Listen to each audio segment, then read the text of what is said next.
رواية العراب جوهريا هي قصة رجل ونفوذه وقوته.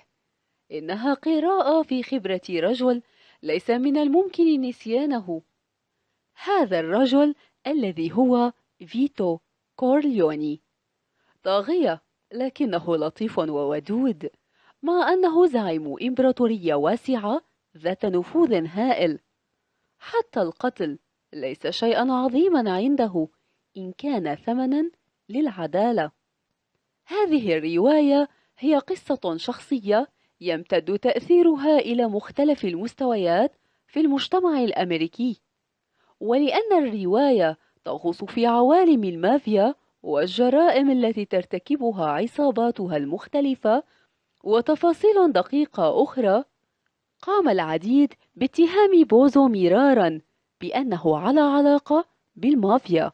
وبالرغم من أن هذه الرواية تشد القارئ إليها وتتركه مذهولا، فإنها تعطي أصدق صورة لتحلل المجتمع الأمريكي الذي يخضع حتى أعلى مستوى فيه لنفوذ عصابات المافيا.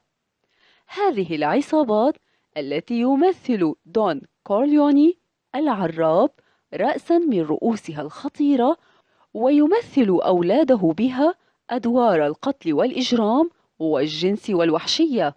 إن رواية العراب هي إدانة للنظام الأمريكي الرأسمالي وللإجرام الذي يقوم عليه ذلك النظام، حيث يمتد نفوذ عصابات المافيا من النقابات إلى مجلس الشيوخ إلى سائر السلطات الأمريكية. تتحدث الرواية عن شخصية أسطورية هي رئيس المافيا في أمريكا، واسمه دون فيتو كورليوني، وهو من أصل إيطالي. عاش في أمريكا ويتمتع بعصبية عائلية كبيرة منحته النفوذ والشهرة والمال والتغلغل في مؤسسات المجتمع الأمريكي، وهو زعيم إمبراطورية واسعة ومؤثرة في المجتمع الأمريكي. إنها قصة عائلة كورليوني منذ سنة 45 و900 وألف في نيويورك، والمتورطة بأعمال إجرامية مختلفة كإدارة نوادي القمار والبغاء. إلا أن علاقات زعيم العائلة دون فيتو كورليوني بشخصيات سياسية هامة منحته نفوذا قويا، ومنح أعمال عائلته تغطية، حيث يلجأ إليه الناس لحمايتهم ومساعدتهم بمشكلاتهم، وبذلك هو يؤدي خدمة لأصحابه من خلال هذه العلاقات السياسية والاجتماعية. غير أن هذه العلاقات تتأثر بعد رفضه لطلب سالازو بحمايته وحماية أعماله في تجارة المخدرات لقاء مبلغ كبير من المال، مما يدخل العائلة في حرب مع بقية العائلات، فيتدخل للمساعدة وإنقاذ العائلة من الدمار الابن الأصغر للدون، مايكل، الذي كان ضابطا في البحرية الأمريكية إبان الحرب العالمية الثانية، والذي كان لا يريد أن يشارك في أعماله مع العائلة أو يتورط في أعمالهم، لكنه اضطر للانضمام إلى العائلة بعد مقتل أخيه سوني، وأراد أن يثأر له من العائلات الأخرى التي ساهمت في اغتياله لتصفية حساباته معهم، ليعيد للعائلة هيبتها ومكانتها في المجتمع. تحويل الرواية لفيلم. في عام 71 و900 وألف تحمس المخرج الإيطالي الأصل فرانسيس فورد كوبولا للرواية، وقرر أن يقوم بإخراج فيلم مأخوذ عنها في 3 أجزاء. وخرج الفيلم الجزء الأول إلى النور في عام 72 و900 وألف.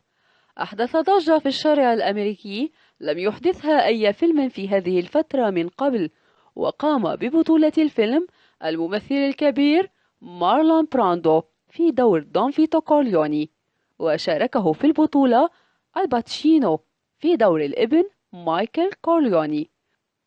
وقد نال الفيلم 3 جوائز، منها أفضل ممثل في دور رئيسي لمارلون براندو الذي لم يحضر لتسلم جائزة الأوسكار آنذاك بل أرسل بدلا منه فتاة هندية في لفتة إنسانية منه إلى حال الهنود في أمريكا. وترشح الفيلم ل8 جوائز أوسكار، منها أفضل ممثل مساعد لألباتشينو.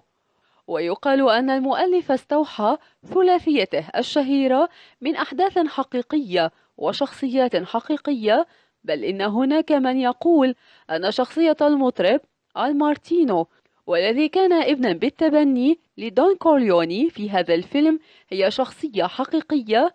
والمفاجأة أن هذه الشخصية هي المطرب الأمريكي العالمي الراحل فرانك سيناترا، والذي عرف عنه علاقاته القوية مع زعماء المافيا، لدرجة أنهم كانوا يعتبرونه الابن المدلل لهم.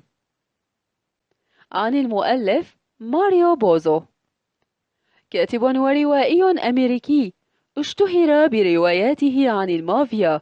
سنة الميلاد 20 ولد سنة 20 و900 وألف في مانهاتن، نيويورك، الولايات المتحدة، وتوفي عام 99 و900 وألف.